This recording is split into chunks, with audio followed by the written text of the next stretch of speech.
Kredibilitas pemerintahan Joko Widodo dalam membangun negeri tidak perlu diragukan lagi. Dari Sabang hingga Merauke telah merasakan buah manfaat dari pembangunan infrastruktur. Mulai dari kawasan metropolitan hingga garis perbatasan, semuanya mendapat sentuhan pembangunan yang bermanfaat bagi masyarakat. Pada 2018 misalnya, menjadi bukti nyata pemerintah membangun Indonesia dari pinggiran. 7 pos lintas batas negara atau PLBN terpadu telah selesai dibangun oleh Kementerian Pekerjaan Umum dan Perumahan Rakyat (PUPR). Ketujuh PLBN tersebut yakni 3 PLBN di Provinsi Kalimantan Barat, Entikong, Badau, dan Aruk.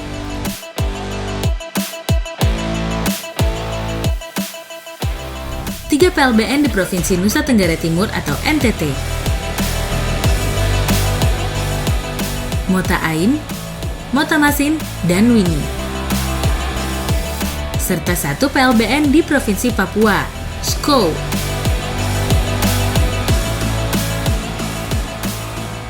Sekali lagi ini wajah kita, masalah kebanggaan, masalah nasionalisme, masalah harga diri, masalah martabat. Kita sebagai bangsa yang besar, kita lupa hal-hal seperti itu. Buat saya tidak. Kalau kita nggak punya anggaran, kalau kita nggak punya duit, nggak apa-apa. Kita punya. Kalau hanya membangun 100-200 miliar, punya.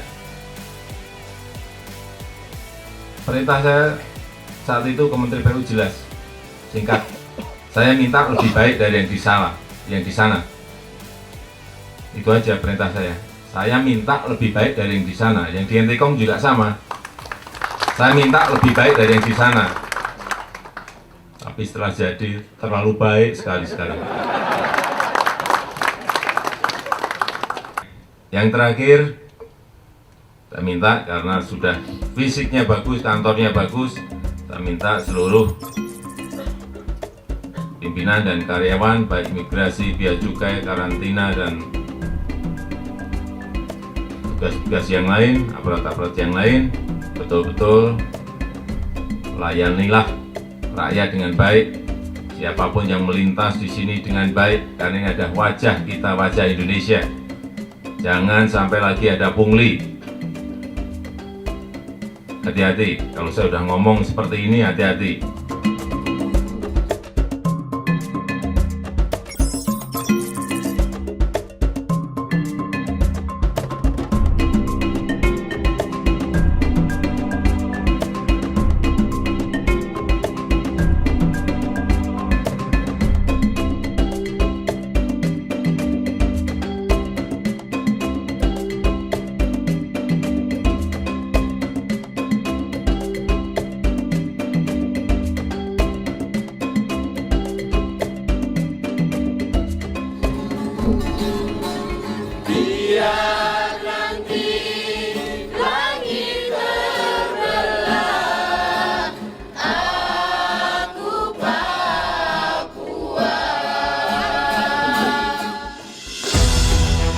Membangun infrastruktur hingga ke titik terdepan. Salah satunya Papua. Pulau terbesar di ujung timur Indonesia ini memiliki keindahan alam yang memukau tiap pasang mata yang memandangnya. Berada nun jauh di kawasan timur membuat tanah Papua seolah tertinggal. Pemerintah terus berlari membawa bumi cendrawasih berakselerasi mengejar kota lain di Indonesia. Dan di Provinsi Papua ada PLBN Skou yang berada di distrik Muara Tami, Kota Jayapura.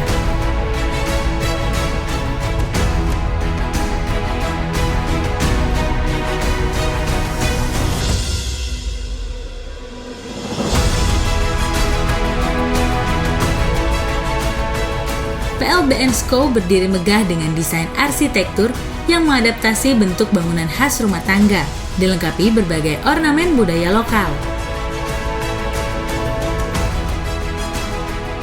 Dari kejauhan, PLBN ini terlihat mencolok. 2 bangunan besar yang berdiri sejajar adalah satu-satunya gedung yang terlihat paling bagus di kawasan itu.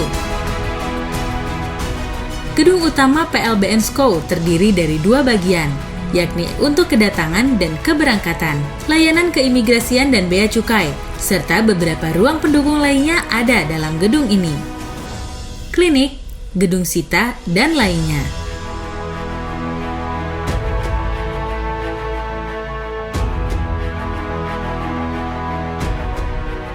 Dengan dibangunnya PLBN SCO, diharapkan pelayanan di batas negara semakin membaik dan diperketat, sehingga tidak terjadi lagi penyelundupan barang-barang ilegal yang dulu marak terjadi di pintu perbatasan.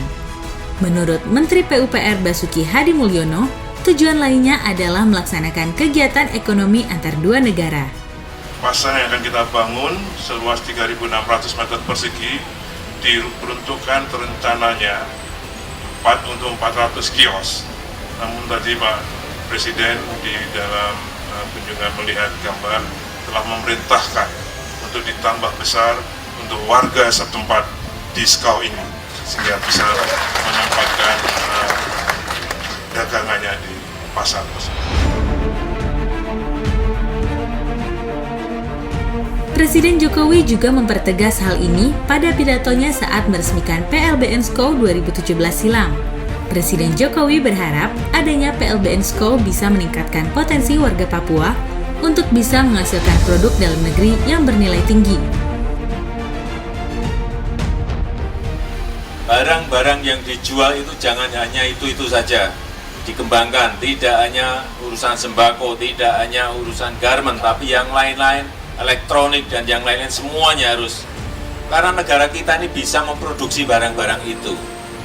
Kalau saya bandingkan saat saya ke Port Moresby, ke PNG, saya melihat harga-harga di kita masih jauh lebih murah dibanding yang ada di PNG. Baik sembakonya, baik garment, elektronik. Sehingga mestinya dari sinilah barang-barang itu disuplai, bukan dari tempat yang lain.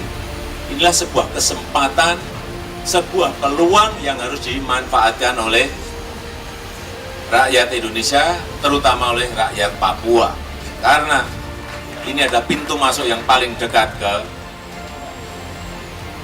PNG, ke Port Moresby. Selain bangunan utama, juga dilakukan pengembangan sarana dan prasarana penunjang PLBN terpadu SCO dan ditargetkan rampung pada 31 Agustus 2020. Salah satunya yakni prasarana pendukung kegiatan ekonomi masyarakat sekitar. Pasar seluas lebih dari 7.000 meter persegi ini terdiri dari 2 lantai. Lantai dasar memiliki 4 kios, sementara lantai atas 112 kios.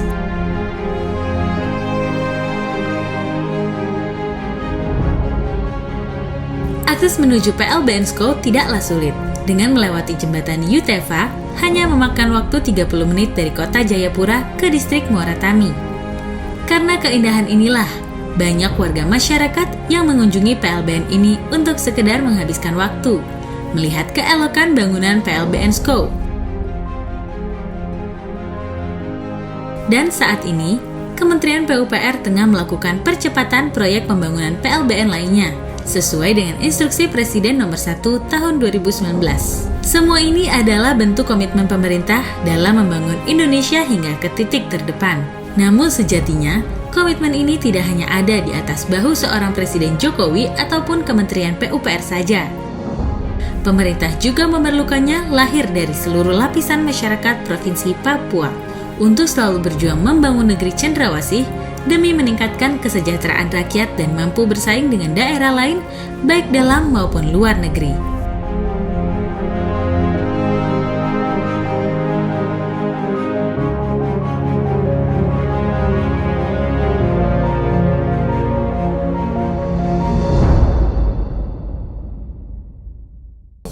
Yang saya berkesan sih sebenarnya di Entikong, karena saya melihat sendiri bahwa sebelumnya bagaimana orang ngurus visa duduk di dingklek gitu kan.